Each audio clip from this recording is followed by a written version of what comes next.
Hello, I'm Gabriela Melendez. Today's December 7th, 2010, and could you please state your name and spell out for us? My name is Brittany Clausell, BrittanyClausell. Okay, well, thank you for being with us today. We would like to know, first of all, what does Chicano Studies mean to you? Chicano Studies to me means pride.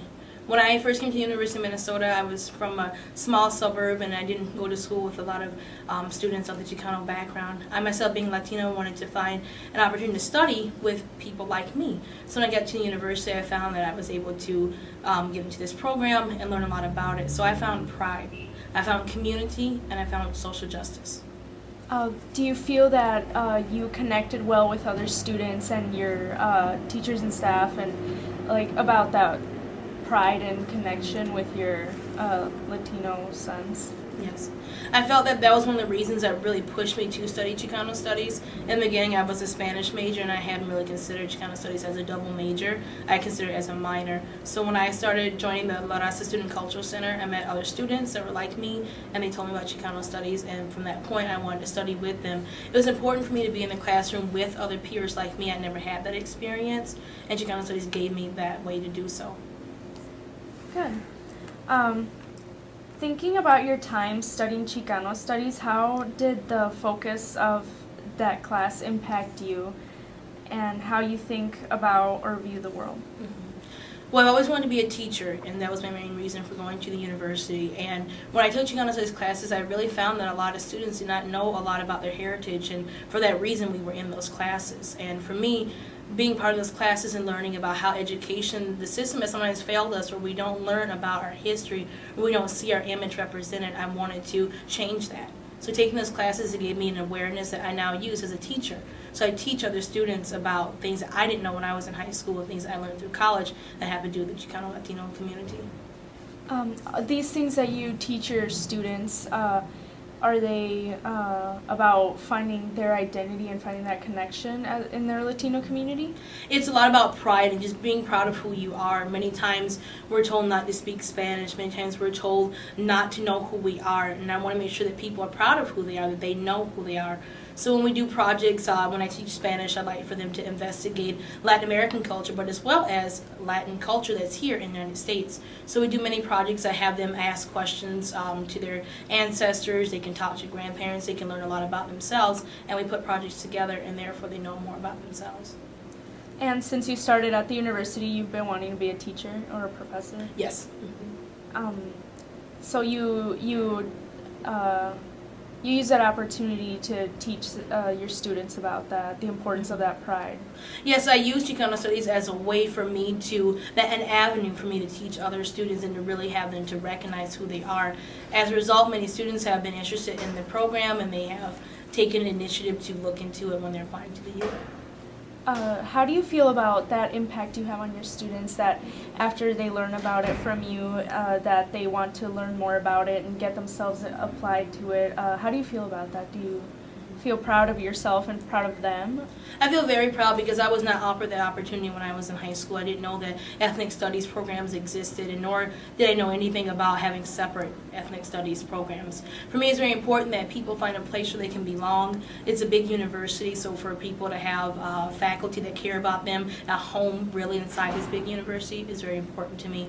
I feel that when professors introduced me to Chicano Studies, they were very open to me. I'm not Chicana, but I am Latina, and so I felt that they were welcoming into the program, and regardless of race or identity, and they really wanted me to learn. So therefore, I take their example and I use it in my work today.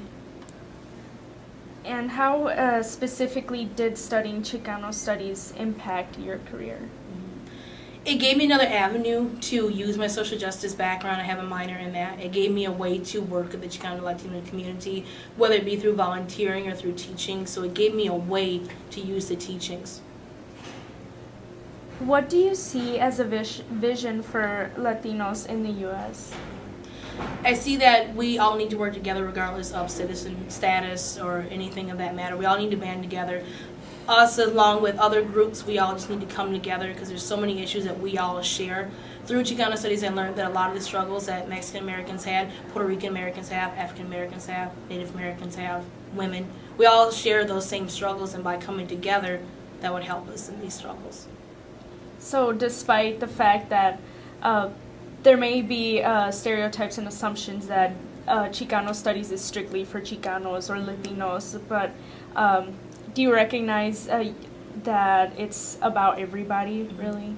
That's the way I look at it, and that's the way that this program here at the University of Minnesota taught me to look at it as a holistic view of everybody coming together. We need allies. We need people to understand what's going on. If we don't have understanding, we don't have anything. Some schools that were created in other parts of this country were primarily for Chicanos, which is something that happened, and there's other people who take those studies. We have Puerto Rican studies on the East Coast. Other people take those studies too. I feel it's just important that everybody comes together and understands. So if we don't have understanding, we don't have anything. We can't continue our studies if we don't have allies.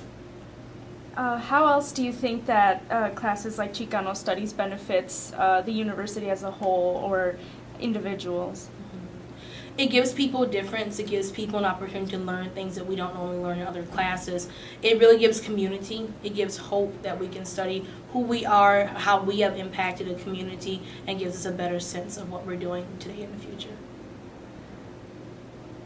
How important is it for the University of Minnesota and College of Liberal Arts to keep Chicano studies as its own department, and why?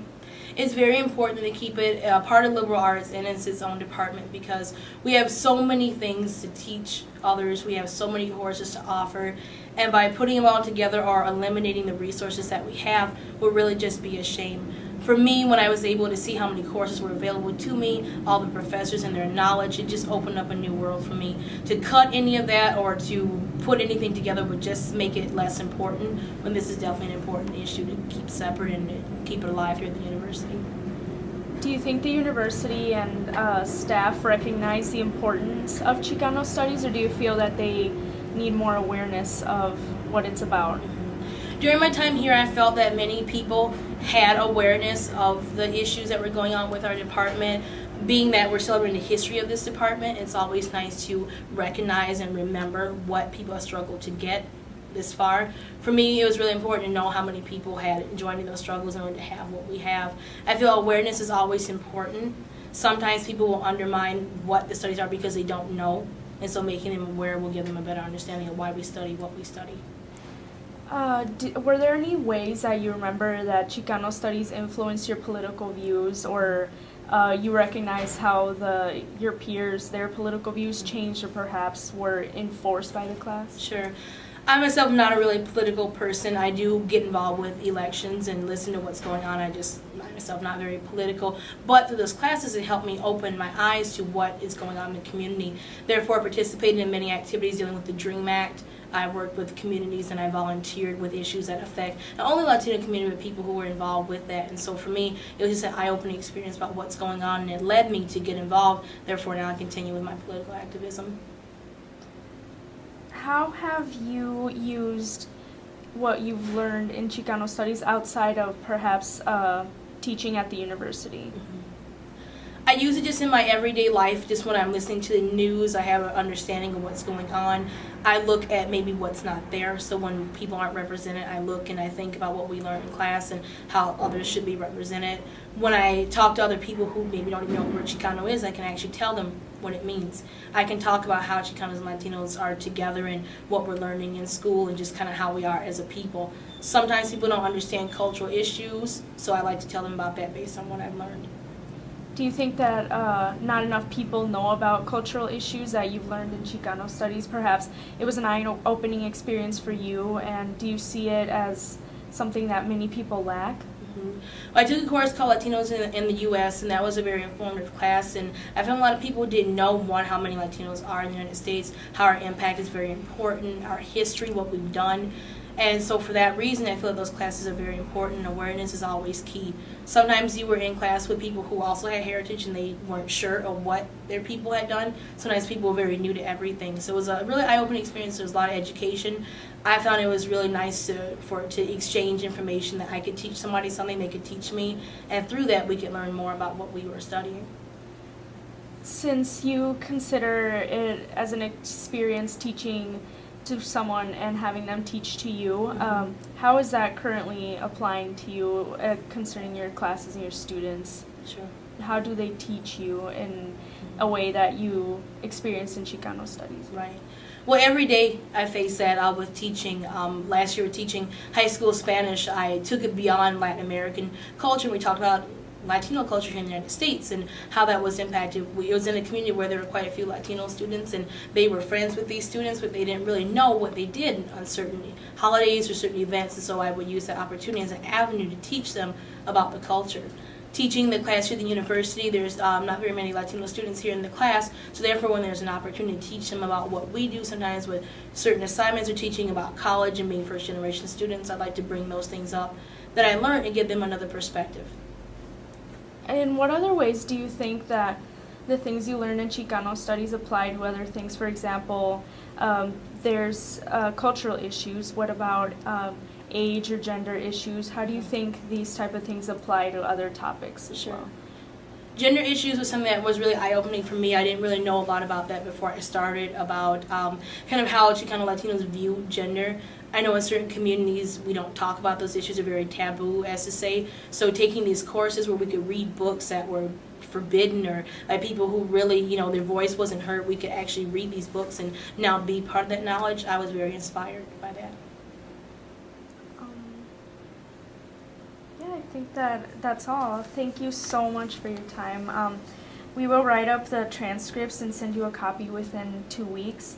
The department hopes to interview people this semester and next semester to then put together a video over the summer, and they will also be forming a committee to help organize the 40th anniversary commemoration. Would you like to be contacted to be part of organizing the 40th anniversary? Yes, you can contact me. Okay. And feel free to contact Lisa Zaragoza at any point regarding this work if you'd like. Thank you very much for the opportunity. I'm very proud to be here. Thank you. Thank you.